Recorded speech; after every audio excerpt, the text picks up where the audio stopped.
तो हेलो दोस्तों, क्या हाल चाल। मुझे मालूम है कि मैं बहुत दिन से वीडियो नहीं डाला था और ये चैनल में मैं थोड़ा सा इनएक्टिव हो चुका हूँ पिछले कुछ दिनों में।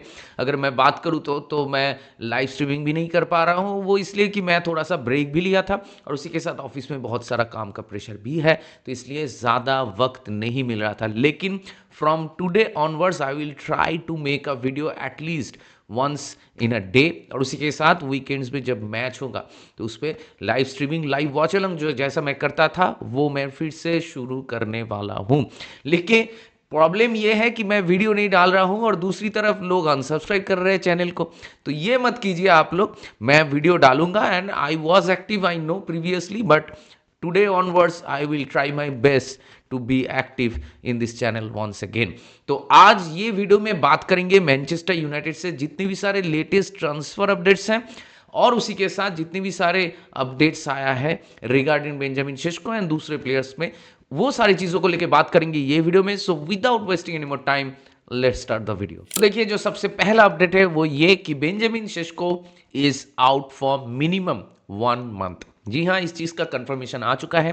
टॉटनहम हॉटस्पर के साथ जो मैच था, अवे गेम था, जहां पे बेंजामिन शेस्को सेकेंड हाफ में हम लोग बेंजामिन शेस्को को लाए थे पिच पे और उसके कुछ देर बाद ही उसको एक इंजरी हो गया, नी इंजरी था, और उसके बाद हम लोग को विथ 10 मैन मैच फिनिश करना पड़ा। लेकिन बेंजामिन शेस्को को लेके अपडेट थोड़ा सा लेट आया, बीच में इंटरनेशनल ब्रेक भी था और इंटरनेशनल ब्रेक में भी बेंजामिन शेस्को को हम लोग नहीं भेजे थे फॉर ऑब्वियस रीजंस। लेकिन कल ये न्यूज़ का कंफर्मेशन आ चुका है। लॉरी विटल ने ये चीज़ कह दिया है इन डिटेल कि Benjamin Sesko will be out for at least 1 month. जी हाँ, this is a very very big setback for us, क्योंकि हम लोग बेंजामिन शेस्को को लाए थे, जिस प्लानिंग के साथ लाए थे वो प्लानिंग हम लोग एग्जीक्यूट तभी कर पाएंगे जब प्लेयर को सेटल इन करने का मौका मिलेगा।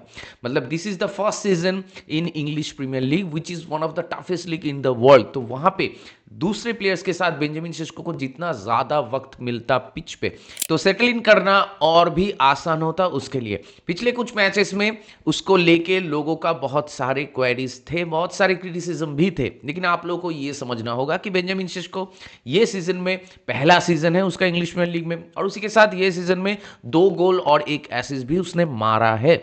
लेकिन इससे भी जो इंपॉर्टेंट बात है वो ये कि वो अपना जो गेम है, वो गेम में अगर वो गोल नहीं मार पाता है या फिर एसिस्ट भी नहीं दे पाता है, लेकिन फिर भी टीम के लिए जो चीज़, जो एक्सपेक्टेशंस, जो रोल है उससे, वो चीज़ वो पीछे बखूबी तरीके से निभा रहा है।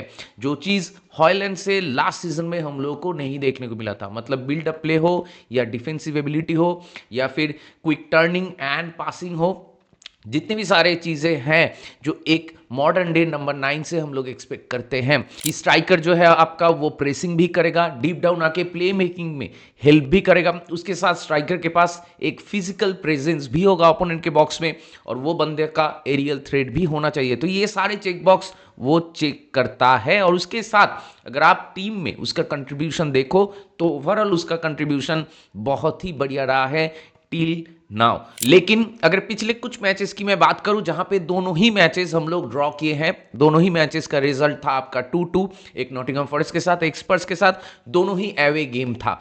लेकिन वो दोनों गेम में अगर उसका गेम कुछ हद तक खराब था ये तो मैं मानता हूं, लेकिन उसको लेके ज्यादा क्रिटिसाइज करने का कोई मतलब नहीं है, क्योंकि it is not logical to do that so early for a player like him who is still very very young. और उसके साथ अगर आप उसका हिस्ट्री भी देखोगे, मतलब स्टैटिस्टिक्स देखोगे हिस्टोरिकली, तो इससे पहले भी वो जहां पर भी खेल चुका है वहां पर भी सीजन में ज्यादा से ज्यादा 10 से 13 गोल ही उसका कंट्रीब्यूशन रहा है। तो अभी इंग्लिश प्रीमियर लीग में आने के बाद पहले सीजन में अगर हम लोग ये एक्सपेक्ट करते हैं कि वो मतलब मथेस कुनिया या फिर ब्रायन एम्बुमो जैसे खेल रहा है वैसे खेलेगा और गोल्स एंड असिस्ट प्रोड्यूस करेगा, तो मेरे ख्याल से ये बहुत ज़्यादा अनरियलिस्टिक है। और उसके साथ साथ आप लोग को ये भी समझना होगा कि एक प्लेयर का काम सिर्फ गोल मारना एंड असिस्ट मारना नहीं है, अपने टीम के लिए खेलना भी इंपॉर्टेंट है। टीम का जो सिस्टम है, टीम का जो फिलोसॉफी है, कोच का जो फिलोसॉफी है, उस चीज़ को रेप्लिकेट करना ज़्यादा इंपॉर्टेंट है और उसके साथ हर एक प्लेयर का जो रोल है उसको पिच पे जाके निभाना, अच्छी तरीके से निभाना, वो ज़्यादा इंपॉर्टेंट है। एक दूसरे के लिए खेलना, टीम के लिए खेलना, वो ज़्यादा इंपॉर्टेंट है। तो उस मामले में Benjamin Sesko I think had a decent season till now. और उसके साथ अगर जब ये न्यूज़ मुझे पता चला कि Benjamin Sesko will be out for 1 month, तो इसीलिए मुझे थोड़ा सा मतलब मैं थोड़ा सा मुझे दुख पहुंचा ये सोच के कि बेंजामिन शेशको का और दूसरे प्लेयर्स के साथ जो केमिस्ट्री बिल्डअप हो रहा था, जो कोऑर्डिनेशन धीरे धीरे बेहतर हो रहा था, उसमें कहीं ना कहीं एक छोटा सा फुल स्टॉप अभी लग गया, क्योंकि Benjamin Sesko will be out for 1 month. लेकिन football and this show must go on, तो इसीलिए हम लोग को ये समझना होगा कि अगर बेंजामिन शेशको नहीं खेलते तो हम लोग किसको ऊपर खिलाएंगे। तो मुझे लगता है कि कुछ कुछ लोग ये कह सकते हैं कि शायद जर्सी को हम लोग गेम में ज़्यादा इन्वॉल्व करेंगे, लेकिन अब तक जो फुटबॉल हम लोग खेलते हुए आ रहे हैं और जर्सी का जो इन्वॉल्वमेंट अब तक हम लोग को देखने को मिला है, उससे मुझे ऐसा तो नहीं लग रहा है कि जर्सी के साथ हम लोग हर दिन शुरू करेंगे। मतलब here and there he can be featured. और उसी के साथ मुझे और एक चीज को लेकर हाईली डाउट है, वो ये कि हो सकता है कि जनवरी में जब ट्रांसफर विंडो ओपन हो तो हम लोग जर्सी को बेच दे, या फिर अगले सीजन में जब समर ट्रांसफर विंडो ओपन हो तो तब हम लोग उसको बेच दे। तो ये भी एक पॉसिबिलिटी है। तो हो सकता है जर्सी लॉन्ग टर्म प्रोजेक्ट में अभी पार्ट ऑफ द प्लान नहीं है। तो इसलिए उस सिचुएशन में मुझे लगता है कि रूबेन अमोरिम शायद हो सकता है कि माथेस कुनिया को अप टॉप खिलाए, एज ए फॉल्स 9 भी खिला सकते हैं, या फिर हम लोग मेसन माउंट को भी ऊपर खिला सकते हैं। लेकिन मुझे नहीं लगता कि मेसन माउंट को हम लोग ऊपर खिलाएंगे। मेसन माउंट की ज़रूरत मुझे लगता है कि ज़्यादा आपका मिडफील्ड में है। तो हो सकता है कि मेसन माउंट को हम लोग मिडफील्ड में खिलाएं एंड अप टॉप हम लोग कुनिया को खिलाएं। और एक चीज़ क्या हो सकता है, वो ये कि अगर कुनिया एंड एम्बुमो अप टॉप खेलते हैं तो ब्रूनो भी, मेरे ख्याल से हम लोग ब्रूनो को भी ऊपर खिला सकते हैं। एंड मिडफील्ड में इन दैट केस हम लोग कैसेमीरो एंड कोबी मेनू को एक साथ देख सकते हैं। तो ये भी एक पॉसिबिलिटी है। Anyways only time will tell what will happen. लेकिन ये जो गेम वीक 12 आ रहा है, अगले वीकेंड में हम लोग का मैच है ओल्ड ट्रैफर्ड में एवर्टन के साथ। तो ये मैच जीतना बहुत इंपॉर्टेंट है, क्योंकि पिछले 2 मैचेस हम लोग एवे मैचेस ड्रॉ करते हुए आ रहे हैं और इसके बाद और एक टफ मैच है जो कि एक एवे मैच है against a very good crystal palace side. तो इसीलिए एवर्टन वाला गेम बहुत ही इंपॉर्टेंट गेम बन जाता है हम लोग के लिए, और मैं कहूं तो एक मस्ट विन गेम बन जाता है हम लोगों के लिए, क्योंकि इसके बाद जैसे कि मैंने कहा क्रिस्टल पैलेस के साथ अवे मैच है और उसके बाद 2 मेरे ख्याल से थोड़ा सा वीकर टीम्स के साथ मैचेस हैं, जहां पे वेस्ट हैम के साथ हम लोग का और एक होम मैच है और उसके बाद वुल्व्स के साथ अवे मैच है। लेकिन इंटरेस्टिंग बात यह है कि both West Ham and Wolves के नए मैनेजर आ चुके हैं, तो नया मैनेजर बाउंस भी उन लोगों को मिल सकता है। और जैसे कि सब लोगों को मालूम है कि इंग्लिश प्रीमियर लीग में कोई भी मैच आसान नहीं होता। तो अगर अवे मैच आप नहीं जीत पाते हो तो कोई बात नहीं, मैच ड्रॉ करके आओ, हारना नहीं, लेकिन होम मैचेस आपको जीतने पड़ेंगे। और अब तक हम लोग का होम मैच में मेरे ख्याल से परफॉर्मेंस बहुत ही बढ़िया रहा है। एटलीस्ट रिजल्ट्स हम लोग ला रहे हैं हर एक होम मैच में, except the first one which we lost against Arsenal, लेकिन वो मैच में भी हम लोग बढ़िया खेले थे। तो एवर्टन के साथ हम लोग को किसी भी हालत में 3 पॉइंट निकालना होगा, रिजल्ट ग्राइंड करना होगा, and I am sure players will try their level best to do that. और इसके बाद चलिए बात कर लेते हैं जो एक ट्रांसफर अपडेट आया है फ्रॉम फैब्रिजियो, वो ये कि जैसे समर ट्रांसफर में बहुत सारे मिडफील्डर्स के साथ हम लोग का नाम जोड़ा जा रहा था, तो पिछले कुछ दिनों में जब इंटरनेशनल ब्रेक चल रहा था तो ये टाइम में भी मैनचेस्टर यूनाइटेड के साथ बहुत सारे नाम जोड़े जा रहे थे प्लेयर्स की जो मिडफील्डर्स हैं। लेकिन फैब्रिजियो का एक वीडियो आता है जहां पे उसने क्लियर कट ये चीज कहा है कि Manchester United top priority is still Carlos Baleba. जी हां, बलेबा के लिए हम लोग जाएंगे, और it is highly unlikely and I am still very doubtful कि हम लोग जनवरी में बलेबा के पीछे जाएंगे। मुझे नहीं लगता, and Fabrizio for that matter ये चीज कहा है कि जनवरी में साइनिंग के चांसेस सच में बहुत ही कम है, unless player is very keen to move on. जो कि प्लेयर कीन है, लेकिन प्लेयर क्या है, वेरी कीन नहीं है। एंड मेरे ख्याल से ब्राइटन भी जनवरी में कार्लोस बलेबा के लिए बिजनेस नहीं करेंगे। तो हो सकता है कि अगले समर में हम लोग का फर्स्ट जो समर ट्रांसफर टारगेट हो वो आपका कार्लोस बलेबा ही हो। तो लोग अभी ये कह सकते हैं कि बलेबा का ये सीजन उतना अच्छा नहीं रहा, तो उसके लिए आप सिर्फ प्लेयर को मतलब आप रिस्पॉन्सिबल नहीं कह सकते। Entire team and system and उनके अगल बगल में कौन से प्लेयर्स खेल रहे हैं ये सारी चीज़ों में भी बहुत कुछ डिपेंड करता है, क्योंकि बहुत बारी हम लोग ये देख चुके हैं कि मैनचेस्टर यूनाइटेड से प्लेयर निकलने के बाद दूसरे क्लब में जाके अच्छा कर चुके हैं। तो उसके लिए भी बहुत सारे रीजंस है, उसके पीछे भी। सिमिलरली बलेबा का ये सीजन में स्पेशली अच्छा ना खेलना, उसके पीछे भी बहुत सारे रीजंस है। और मतलब इसका तो कोई गारंटी नहीं है ना कि बलेबा अच्छा नहीं कर रहा है ब्राइटन में, इसका मतलब ये नहीं कि मैनचेस्टर यूनाइटेड में आके वो अच्छा नहीं करेगा। तो इसका कोई गारंटी नहीं है, कुछ भी हो सकता है। And at the end of the day आज के टाइम पे कोई भी ट्रांसफर मेरे ख्याल से थोड़ा बहुत गैम्बल तो है। लेकिन अगर मैं प्रोफाइलिंग की बात करूं, प्रीमियर लीग की एक्सपीरियंस की बात करूं, तो वो सारी चीजें बलेबा के पास है। और मेरे ख्याल से ये सीजन में बलेबा का अच्छा ना खेलना थोड़ा सा ब्लेसिंग इन डिसगाइज भी हो सकता है, क्योंकि अगर बलेबा अच्छा नहीं कर रहा है तो बलेबा के लिए हम लोग को 100 मिलियन भी नहीं देना होगा। मेरे ख्याल से ब्राइटन थोड़ा सा कंप्रोमाइज करेंगे, और अगर प्लेयर की तरफ से भी थोड़ा सा प्रेशर आता है तो हो सकता है कि हम लोग बलेबा को खरीद पाए। और अगर बलेबा को हम लोग नहीं खरीद पाते हैं, in that case also there are other options which Fabrizio confirm. लेकिन कौन से प्लेयर्स हैं उसके बारे में अभी तक हम लोग को मालूम नहीं है। तो only time will tell what will happen in the summer.